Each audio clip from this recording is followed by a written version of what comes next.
Hello and welcome to Taking the Scenic Route, Scenic Regional Library's bi-weekly podcast. I'm Steve Campbell, the library's director. Our podcast provides listeners with a closer look at the library, including interviews with upcoming program presenters, information about new and existing services, interviews with authors, book recommendations from our staff, and much, much more. So let's jump right in and get started. Scenic Regional Library has operated a beautiful art gallery at its Herman branch for the past, about 2.5 years now. It's a 2,000 square foot facility that's free and open to the public during library hours. And the gallery has about 4 exhibits a year, and it's operated by an organization that the library created called the Scenic Regional Arts Council. And now I am joined by 2 art gallery superstars who are here to talk more about the library's gallery in Herman. They are Lynette Watts, who is president of the Scenic Regional Arts Council, and Tiffany Richards, who is our branch manager and also ex officio member of the Scenic Regional Arts Council. Welcome, and thank you so much for joining me. Thank you. Thank you. Let's start by having each of you talk a little about your background, art-related background. Tiffany, why don't you go first? Yes, I got my bachelor's degree at Webster University in photography. While I was studying, I took a lot of gallery-related classes like gallery management, and I did my internship at the Ellen Curley Gallery off Washington Avenue in St. Louis. While I was studying, I got a job at the local library, and I really enjoyed it. And afterwards, after I graduated, I decided to go on and pursue my master's degree in library science, and then I've been working in libraries ever since. So when this position opened up, I really decided that this kind of joined both of my degrees together and allow me to pursue a passion in art and in libraries. And the gallery had been open for about how long when you joined us, Tiffany? I'm trying to think. About a year, maybe? Yeah, about a year, because I've been here for about 1.5 years almost. Okay. So Yeah, great. And Lynette, what is your background regarding art? Well, I like Tiffany, have a bachelor's in art. Mine's studio art from the University of Arkansas. I'm a native of Arkansas and recently retired in Missouri. I've been a practicing artist since I was little and all through high school, college, and beyond. And my particular experience in galleries comes from having worked at the Arkansas Art Center as the curator's assistant. And as such, I helped with writing catalogs, installation of shows, selection of works, that sort of thing. And that's all perfect experience for what you do at the Herman Gallery too, because all the same types of things. Yes. And I was really excited to be to find this volunteer opportunity at the library because I also love libraries, but to also be a part of this art gallery, which is beautiful and really impressive. I think more people need to come see it. When we talk about it, I don't think people can envision what a lovely gallery it really is. It's really remarkable. Tiffany, can you talk a little bit about how the gallery's operated? Yeah, so Lynette is the president of the Scenic Regional Arts Council, and the council has 8 members on it. And the council reviews art submissions, sets up themes, topics for the upcoming shows. They review the work, and then a team helps install it. So like Lynette was saying, she works on helping installing and hanging the artwork, also uninstalling and taking down the artwork too. That's a big part of what the council does. Reviewing artwork, and a lot of what the council looks for is work that really helps support the artistic community in our region and helps show work that otherwise people in this area would not always be able to see. That's a big influence in the council right now, is really making this gym that we have into like a big superstar for the area. We're getting more and more artists that are regionally known, if not world known. Yeah, we've had artists from all over. We even had we had our black and white photography exhibit, and we had an artist from the Czech Republic submit some artwork. I mean, it has become an international type of gallery in terms of our artists. Yeah, even our latest show here, we've had a German artist submit in a video, which that's has been very right. popular. Yeah, the most recent one. Yeah. So, Lynette, I know we mentioned we have 4 exhibits a year. They each last about 2.5 months. Can you talk about how the council, and Tiffany can jump in on this too, but how the council decides upcoming exhibits, like the types of exhibits to have? Well, everyone on the council, we have practicing artists artists on the council, and then we also have non-artists on the council, which helps make sure that we have a little bit of everything in our work that we display. But it's mainly just discussion. All of us are look out constantly at other galleries. What shows are they having? What shows are trending nationally? What subject matter people might be interested in, to come up with a theme. And then we mainly just discuss it and come to a consensus on which shows to offer. Most of the shows that we offer are juried, which means the artist, when they apply, they submit slides of their work, both two-dimensional work and three-dimensional work. And now we're starting to see some digital film work come through as well. And then the council looks at all of the submissions, and in doing so, we do what most juries would do. They look at composition and technical ability, and what is the genre of art, and what media is used, and try to select a wide range. But we also are conscious of the quality of art that we put in there, because it is an educational facility. It's part of the library, and we are showcasing artist work to our region, and we want to exhibit the best that we can get to offer to them. Can you talk a little bit about some of the past exhibits we've had in terms of the variety, and then maybe some of the upcoming exhibits? Sure. Our opening show was all local artists, and they were all artists that had shown in the library before the new library was built. And that was done so that it was sort of a 360. This is the group that exhibited before. Here we are in a new space with an art gallery. Here are these artists. And so that was sort of a homecoming and a celebration of the new gallery. And then from there, we had one artist from the St. Louis area had reached out to the Arts Council about having a one-woman show, and that was scheduled and I think was fairly well received by the community. We've had was it four Tiffany women that showed together. It was called At Play, and they were from St. Louis area, Illinois, just across the river, Illinois. And then We've partnered with some organizations as well, the right, Monochromists and the Fiber Guild. Fiber Guild, is that what it's called? yes, the Missouri Missouri Fiber Guild. fiber. Yeah, it was a beautiful exhibit, and the fiber art is sort of a happening genre right now, because so many people are moving towards using thread, material, fabric, string, all of those things that are used in fiber arts, but making it standalone art for art's sake, as opposed to fiber arts that we use day to day. Sure. Tiffany, let's switch gears a little bit here. Tiffany, can you talk about the business end of the gallery? How does the gallery sustain itself financially? Yeah. So one of the great things about the gallery is it's completely free. It's free for people coming in and viewing the gallery, and it's also free for anyone showing in the gallery. And as Lynette and I can contest as artists ourselves, that is a huge financial burden to artists, to constantly paying submission fees, hanging fees, and getting your work if you have to mail it in or things like that. It's a huge financial issue, and you can't always guarantee your work is going to sell. And so one of the things that we do to keep everything free is we have our receptions. What's amazing about our receptions is they are all sponsored by local businesses here in the Herman area. And I will say our community here in Herman wholeheartedly supports the gallery. They turn out for a lot of our receptions.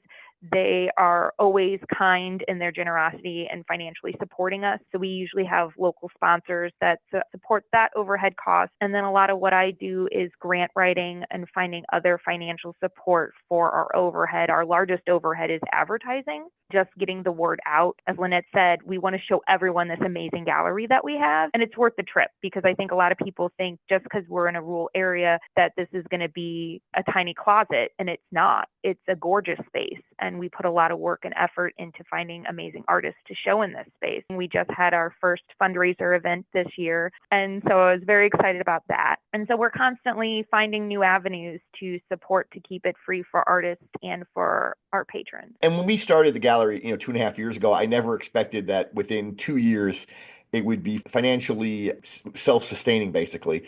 But between the grants you've written and the fundraising, and then also I think you mentioned all the artwork is for sale in the gallery, and if the artist sells one of their paintings or one of their pieces of artwork, the gallery receives a third of the sale price. So between all those different revenue sources, the grants, the percentage of sales, we actually, the gallery's in the black. The library, while it did provide the space, it did zero library funding at this point going toward sustaining the gallery, which is amazing and soon, much sooner than expected. Can Lynette or Tiffany, can one of you give a little bit of a snapshot for someone who's never been to a reception, what that's like? I'm happy to speak on that. At the reception, it's kind of funny because most people will come back another day and really walk through and look at the art. But at the reception is the one time that people coming in are going to have an opportunity to talk to the artist about their work. At most receptions, I would say the majority of the artists that are exhibiting are going to be present. And they're going to be one of the reasons an artist puts work out there into the public is to get feedback on it and to gauge reactions to it and see if their message got across in their work. So this is your one shot as a person that appreciates art to come in and get to meet the artist, talk to the artist, and get a sense of what they put into that art that you're looking at on the wall. And we also have music playing at the receptions, and we Yes. have wine and hors d'oeuvres. Mhm. It's a really nice event. I'd recommend anyone who hasn't been to one to come out. Right. I want to give a plug to, our gallery is located in Herman, which is full of wineries. And we've been really fortunate to have so many good wineries here in town support the gallery and support us through their product at the receptions. So you get to have a little wine tasting as you look at the art here as well. Can one of you talk about how artists can get involved? If I'm an artist and I want to submit artwork to the gallery, how does that happen? Yeah, so there's a few ways to submit in work. If you're an artist and you're wanting to see the different shows that are coming up, you can always go to our website, which is a part of scenicregional.org/gallery. And you can also see links to it just from the regular Scenic page. Once you're there, you can see a lineup of what shows are coming up. And if we have any open calls for art for juried work, you'll see that on that page. It'll say call for art. You submit in a form with some images of your work, along with a little bio and about the work. Usually a lot of our shows have different themes, so we're looking for specific work that's relating to a topic. So like our most recent show we have up right now is Stories, and that was a juried show. So we were looking for artwork about storytelling and how you tell your story and the narrative of your artwork. And we've gotten some amazing submissions with that topic. If you're also interested in not sure where your art fits in any of the juried shows, you're thinking I have a great selection of my art and I would like to talk about possibly doing a group show, a solo show, you can always contact the gallery through our email, gallery@scenicregional.org.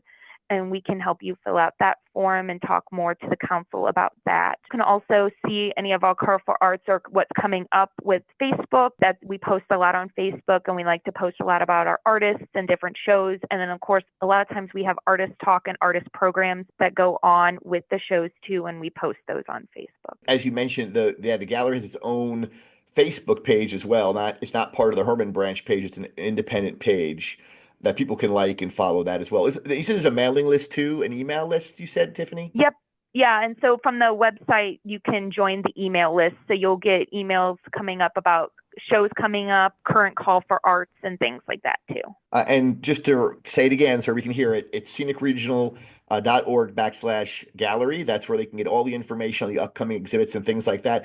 Can you both talk a little bit about the current exhibit? What's there right now? When does that exhibit end? The current exhibit is titled Stories, and in the little blurb that went out to the artists for Call for Art was to ask them to either to tell a story in their artwork. And I thought it was quite fun at the reception to watch the different people go around as they were looking at the art, they were creating a story in their own minds to go with that artwork. And we had several people that were there that night at the reception say, "This is the best one yet. We just love this one."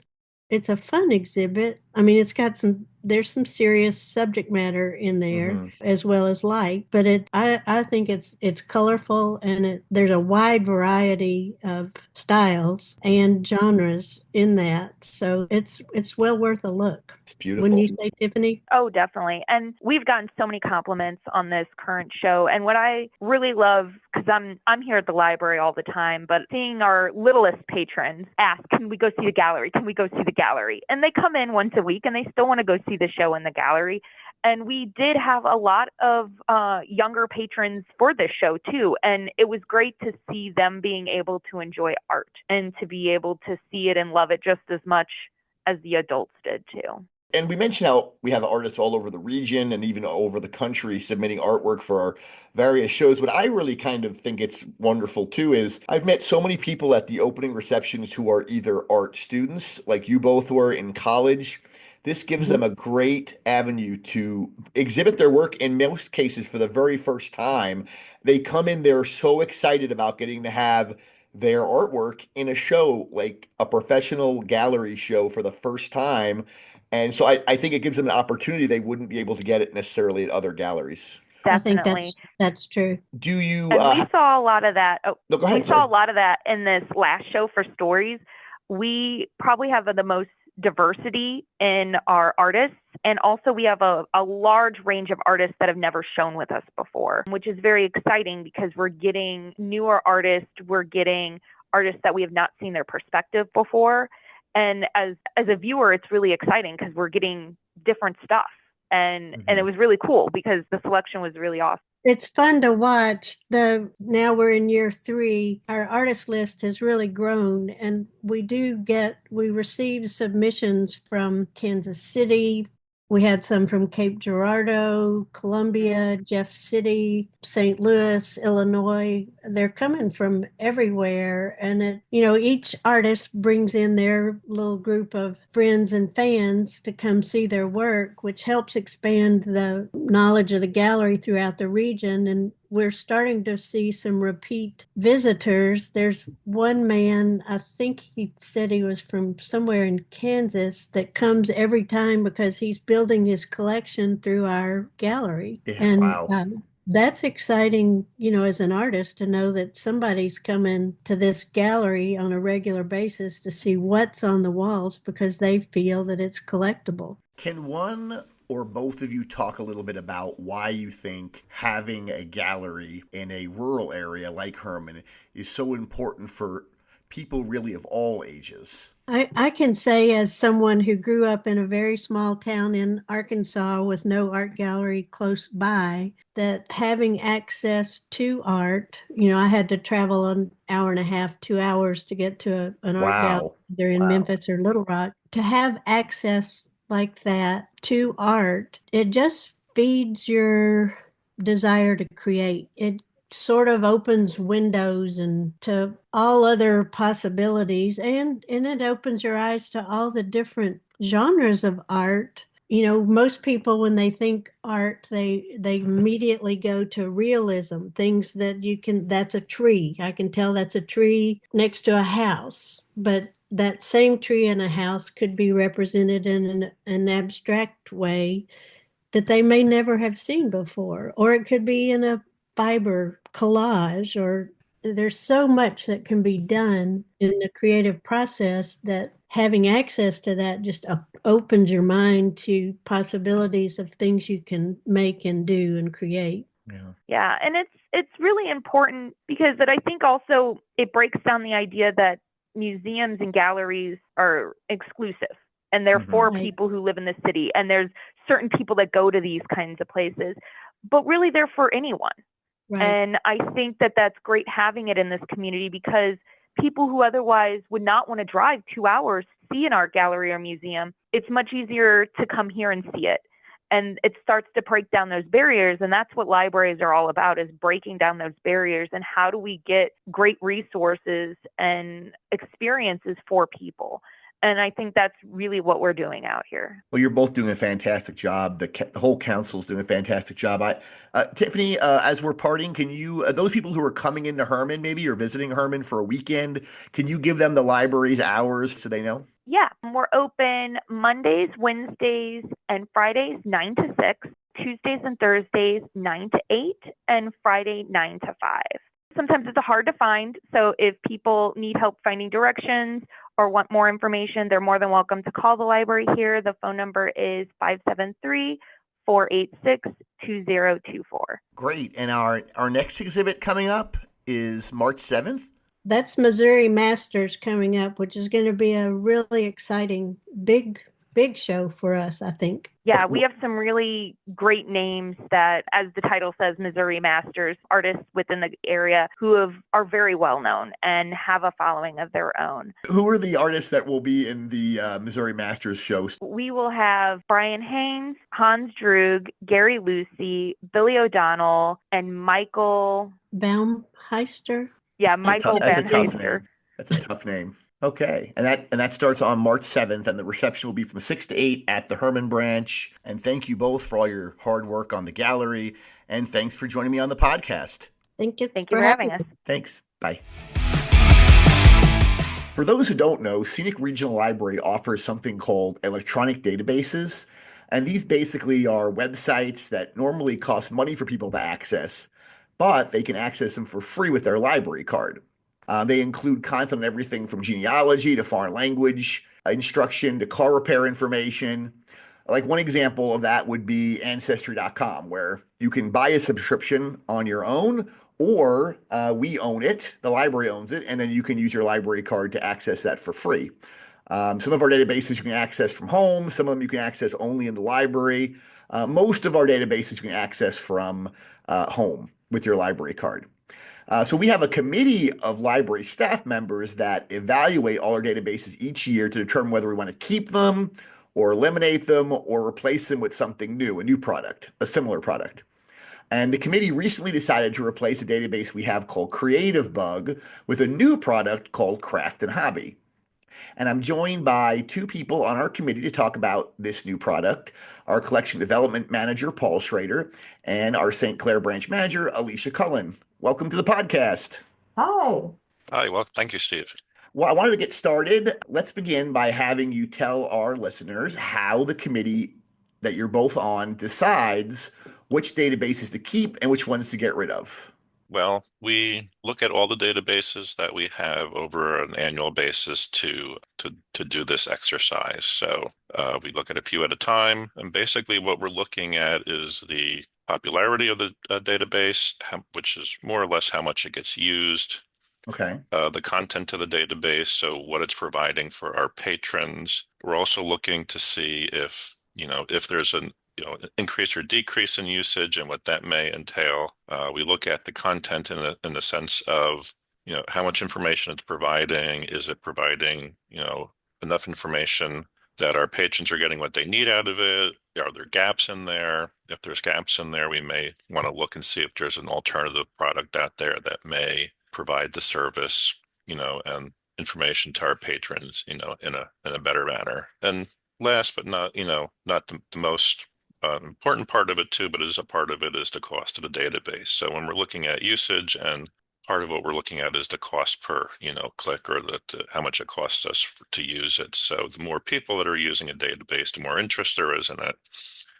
We're getting, a better return on our investment. That's basically it. That's the general rundown of That's the general rundown, yes. How do you guys make your decision? Yeah.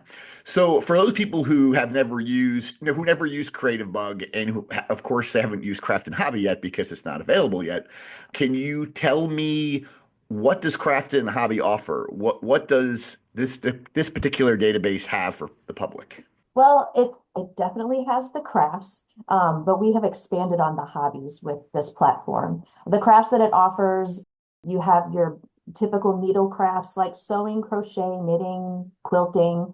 It also offers painting and drawing. Craftsy, which is a section that they have, actually ventures outside of those crafts. I've seen dancing, meal planning, cooking, baking, screen printing, outdoor survival. There are so many different things on Craftsy, which is kind of, it seems like it's a different section of craft and hobby. The hobbies that we added, I'm really excited about. Cake design is one of the hobbies that was added. Photography was also added, woodworking, and fitness. And so you have a wider variety of topics covered on craft and hobby compared to what we had on Creative Bug. And so these, Alicia, these are instructional videos. Are they all different all different skill levels and all different lengths, or are they all fairly similar? They're very different. You might have some instructional videos that might be like a minute long to cover one specific thing, like a technique for cake decorating or a specific technique for crocheting. And then they also have projects, which are, it could be a series of videos, and you don't have to watch all of the project. You could just watch part of it. And these videos range from, I've seen 10-minute projects up to 30-minute projects. So they Okay. definitely vary in length and in difficulty as well. Sure. Yeah. Wow. Paul, why did the committee decide to replace Creative Bug with Craft and Hobby? How is it better? Alicia alluded that a little bit, but Mhm. were there other reasons? Yeah, we noticed that Creative Bug, over the last year or two had been decreasing in usage. So generally what we do pretty much all the time is we look over the database ourselves to familiarize ourselves with it if it's not something that we use regularly. We look at it, and when one of the databases comes up that, has a decrease in usage, we look at it a little bit more intensely. And we then tried to see if there's maybe a different product out there and compare it and see if there's if what the difference might be. And we came across Craft and Hobby, and we spoke to the sales representative, and we were able to get the ability for the committee to have a chance to have access to the database, A demo. and a demo. Yes, thank you. And then to, look through it and, play around with it to see what it offers. And we definitely felt that Craft and Hobby partly it had a more professional and polished look to it, but it Okay. also, as Alicia said before, is that it had significantly more content. I mean, there's thousands of patterns and recipes, for crafts and cooking in there. And in addition to there's definitely much more there's an additional more hobby piece of it that Creative Bug did not have, like as Alicia mentioned, photography, fitness, particularly in like cake decorating. So and definitely again not the only reason, but also Craft and Hobby, was a little bit less expensive than Creative Bug. So, we felt we weren't necessarily getting our return on our investment for Creative Bug, and we wanted to give it a try because Creative Bug was a little bit more limited in what it was offering. And another thing that not Creative Bug, Craft and Hobby allows us to do is it allows the library to share previews of videos of, many of the various tutorials that they offer on social media. So if we're presenting a program or want to promote a database, we have we have more ability to, have access to some marketing tools. Oh, that's great. The library will be able to preview some of these full-length videos with little like preview videos on social media then. Yes, correct. Just like when they show for the movies, they Yeah, show the the little or trailer. the trailer of the movie. That will have a trailer of a video or of a program that's offered. Well, that's huge because it will actually be able to allow us to use social media to be able to get people in touch with the database. I think that's really important. Yes. So, Alicia, a lot of people are going to say when they hear about this database, they're like, "Oh, video instructional videos online."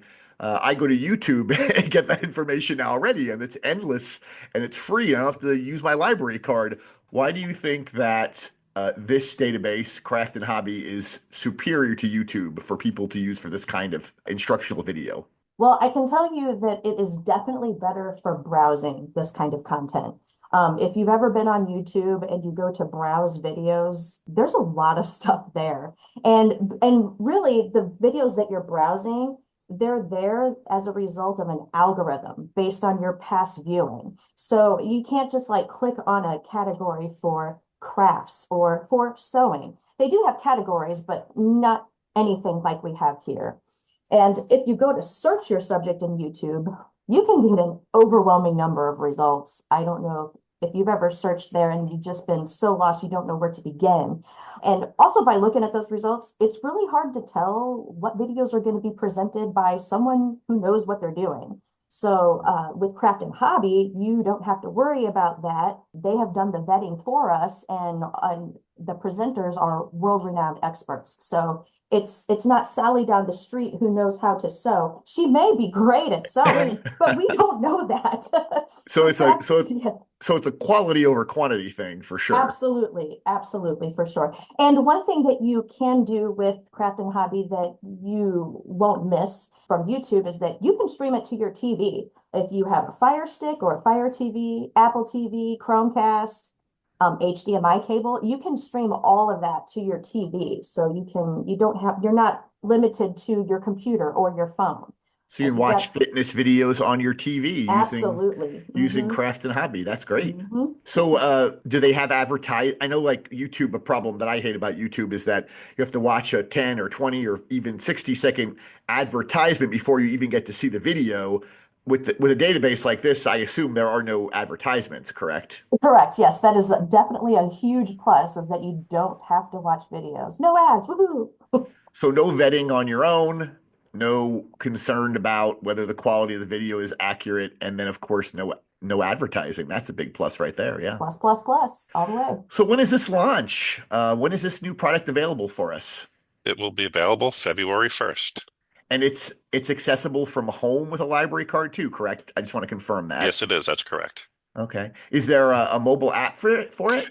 There is not a mobile app. However, the website is mobile friendly, so most people should be able to view it without issue on any of their mobile device, phone, laptop, tablet. Sure. Great. Well, that is, I think, great news for the library. It sounds like this is going to be an upgrade in our database for, I guess, for hobbies, crafts and hobbies. So I appreciate all the hard work you guys have done to make this decision, and I can't wait to access it as I'm going to go into it and use it to refresh my memory on how to do watercolor painting, which I've been wanting to do now for a few years. So this might be a good opportunity to do it without having to go through thousands of YouTube videos to find something I like. You got it. So thank you both so much for joining me, and I appreciate all your information. Thanks You're for having me, welcome. Steve. Thank you, Steve. Bye. Bye. Bye. Our library has a great partnership with the Missourian. Once a quarter, we have 6 or 7 library staff members write reviews for books that they've read and really enjoyed. And we send those reviews to the Missourian along with a photo of each reviewer holding a copy of their book. And then the newspaper publishes the reviews as a front page feature article in their People section. And the last feature we had published was in mid-December. And we're really excited for this ongoing partnership with the Missourian. But I know that not all residents in our library district read the Missourian or even in the newspaper service area where they can get a copy of it. So I thought it might be a good idea to have 2 of our book reviewers from the most recent feature join me to talk about their books, their reviews. And this episode, I'm joined by 2 library staff members, Casey and Genevieve. Welcome. Thanks, both of you, for joining me. Hi, I'm glad to be here. My name's Casey. I am the children's programmer over at our New Haven branch as far as Scenic Regional. And hi, I'm glad to be here too. I am Genevieve, the adult programmer here in Sullivan. If you're wondering why I've had both of you on to talk about your books together, it's because you both sent in book reviews to the Missourian for us, and you could have selected any book that you wanted, but you both happened to select books by Freida McFadden, the same author. I would like to know what makes Freida McFadden so awesome to both of you. So, Casey, why don't you start and talk about why you like Freida McFadden so much? Oh, geez. Okay, so this is really interesting. I have kind of like a love, not love relationship with Frida, and for so many different reasons, but I also can't stop reading them. It actually wasn't long after I finished my review that I read the book that Genevieve did her review on too, and I'm just like making my way down the list of all of her books, and I can't stop. She has a lot of books. She has a lot of books, and they're all so good. Like, I was really worried that after a while, maybe they'd start getting kind of predictable, because sometimes authors can do that with just similar writing styles, but her stories are still so different from each other that it's so hard. Every time I think I've got it and I know the person and I know what's going to happen, every single time I'm thrown off.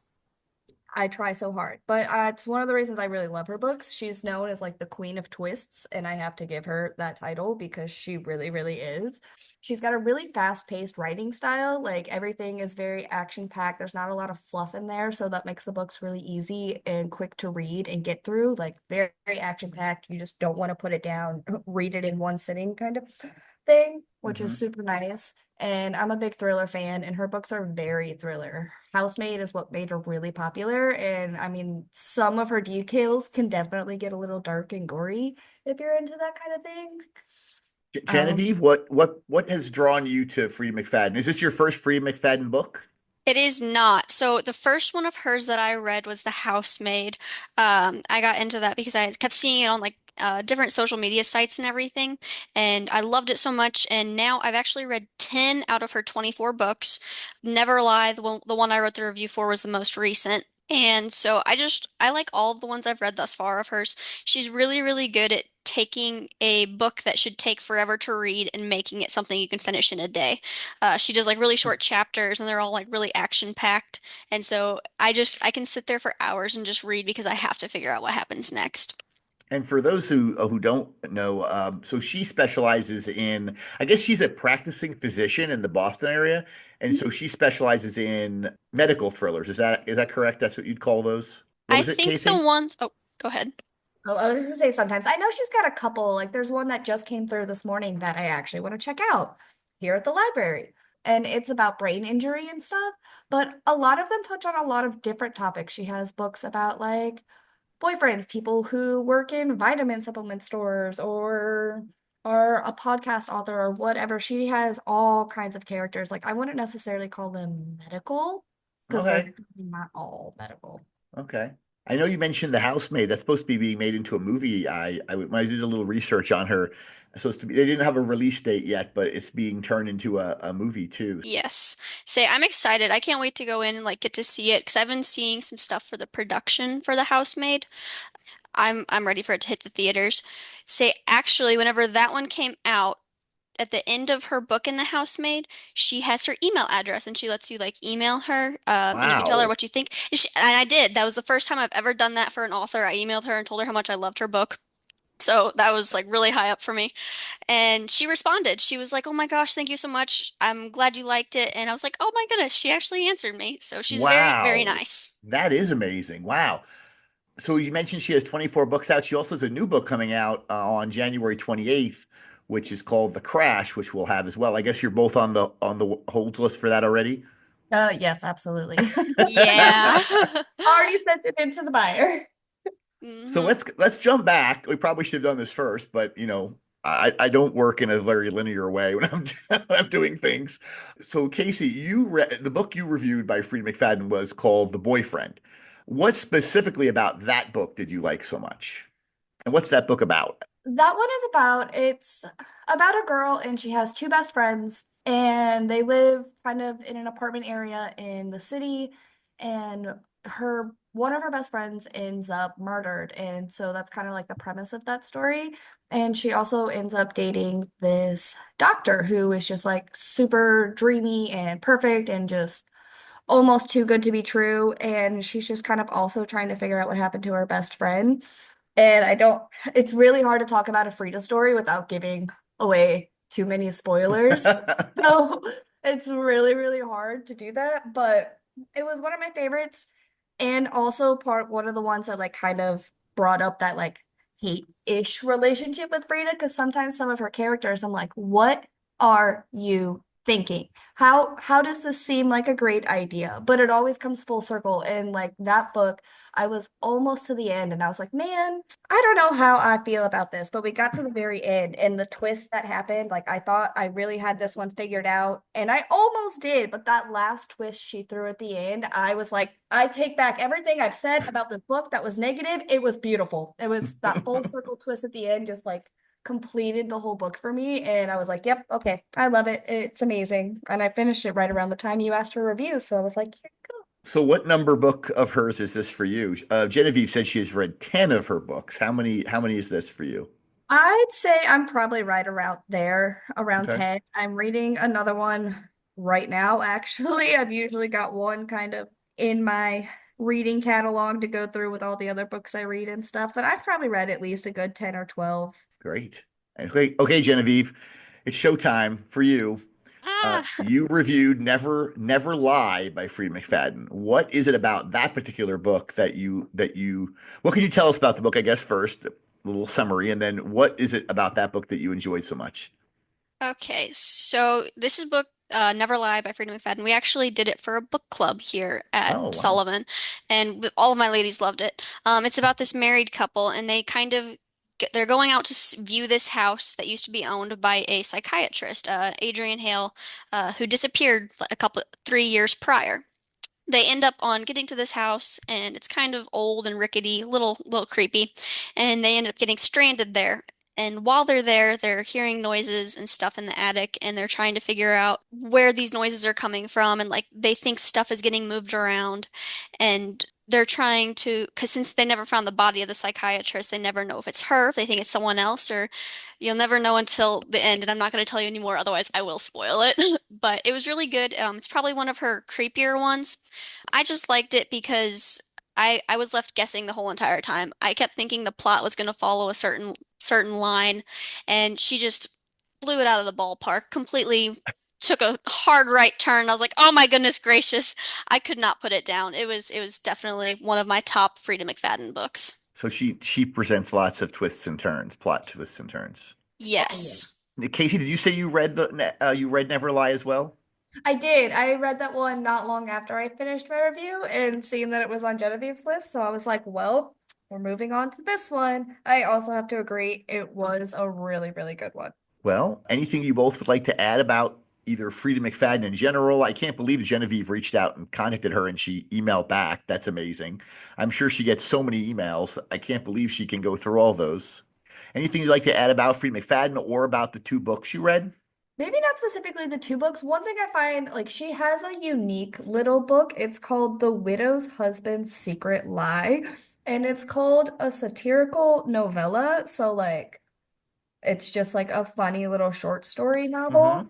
And like not only is she really good at writing really serious, deep thrillers that are like super fast paced, but she just kind of wrote this one as like an aside, and it's kind of supposed to be a parody that makes fun of all of like the typical tropes in thriller books. And Hmm. I finished that one a week or two ago, and honestly, it was absolutely hilarious. Like if you need a break from a little thriller and a little laugh, that one, 10 out of 10 recommend. Genevieve, did you read that too? I have not. I have it on my Kindle actually right now.